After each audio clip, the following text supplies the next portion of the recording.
afternoon, everyone. This is Tony from Her Homestead Skills, and I do go to my garden every day, or almost every day, unless it's raining or I have something more pressing to do, just to check on things, water things a little bit, weed a little bit.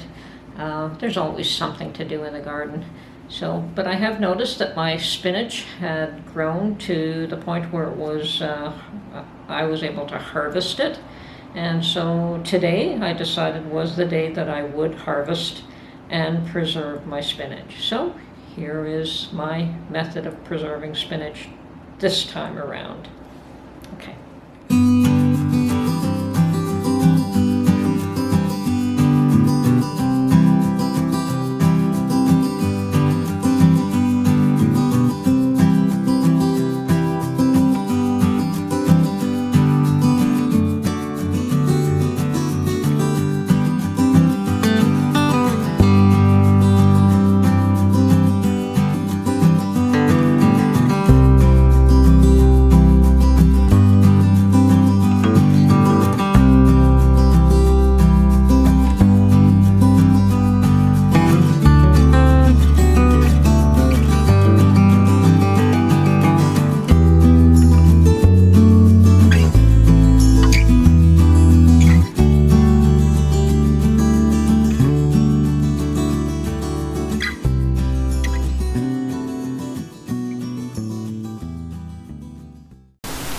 Okay, so while I'm at the garden today, I also take the time to check on all my little pepper plants and take off any of the first fruits that I see growing. And the reason you want to do that is to allow the plant to focus on growing plant material rather than fruit at this point. So if you leave the first fruits on, the plant will focus on the fruits and you'll get less peppers. So I've taken the first ones off, but the plants are quite healthy. I'm not at all unhappy with the growth on them. Now that is the largest one that I've seen so far, but that's fine. That's probably the last time that I will pick off any first fruits or flowers or buds that I see. Okay. This is the fresh spinach from my garden, just picked an hour ago. I can undo this knot. There we go. And it's all going to get a good wash. Mind you, I've heard that spinach has a lot of dirt in it, but this, perhaps just because I've grown it myself and very cautious about, well, not cautious, but certainly didn't seem to throw up a lot of mud. So it's fairly clean, but I will soak it and wash it very well, and then we will blanch it. Make sure there's no bugs, but it looks very clean, very nice. Interesting.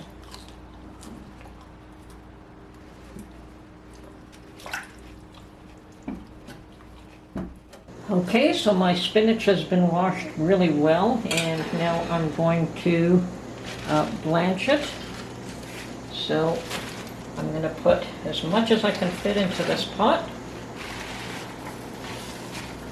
And then there's still more to go.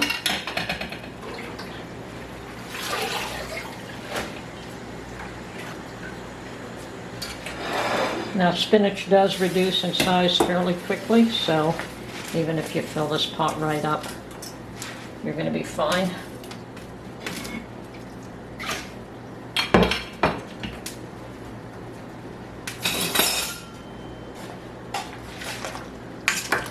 And we want to, as I said, we want to blanch this for a couple of minutes. And that's pretty much it. Now, you definitely can can spinach. And this time around, I'm not going to do that. I'm just going to freeze it. And there's a number of reasons for that. The first one being is the quantity that I have is probably, although it'll probably make a couple of jars, it's when you're, this has to be pressure canned, and you do want to fill up the canner more than what I have here. The other reason being is that it takes about, for pint jars, an hour and 10 minutes to pressure can spinach.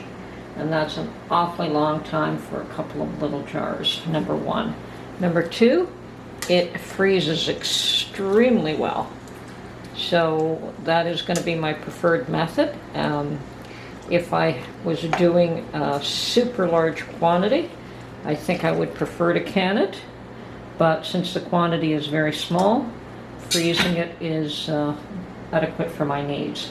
Now I probably will use the spinach to add it to filling for pastas like raviolis and cannelloni and things of that nature. That's where I use spinach a lot. And it's ideal even in the frozen state, so I would just defrost it, chop it all up, and add it to my cheese mixture for filling for pasta.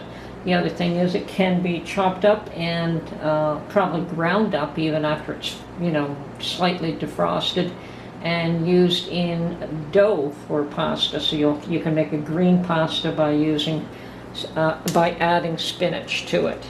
I haven't done that. I tend to use it more as a filling for pasta. So, okay, I'm going to let this blanch for a few more minutes, and then I'm going to take it out. Okay, I've completed blanching it. Now I want to strain this out.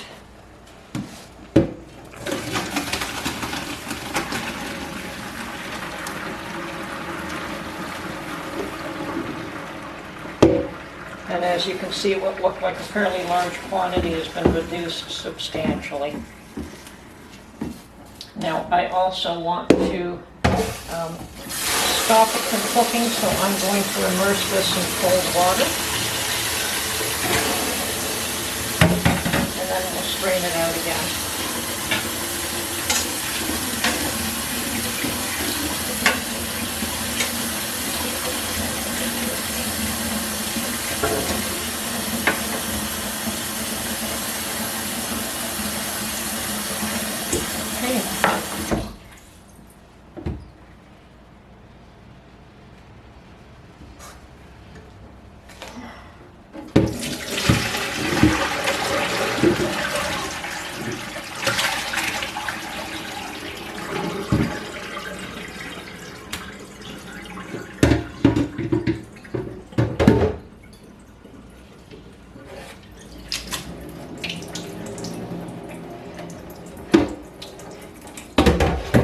Before it freezes, I want to press out as much of the water as I possibly can, because when I'm using it, I really don't want all that water in there.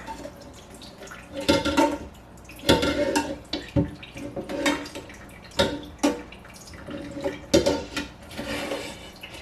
this isn't the best strainer for that. Unfortunately, it doesn't seem to have enough holes, so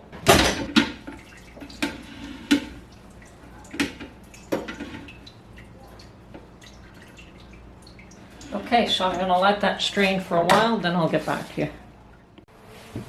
Okay, there is my spinach. I might have gotten 2 pints out of that. And as I said, that's not a large enough quantity to process by canning.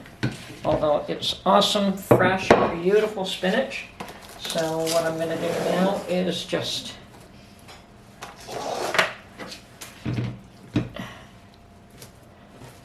wrap it up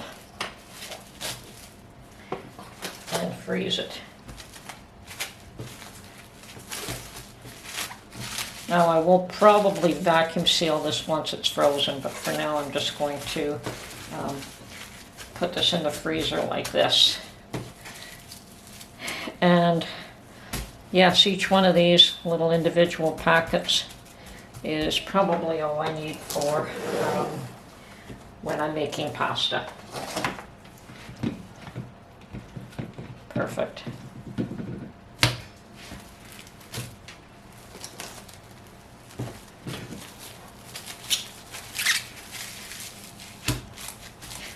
There we go.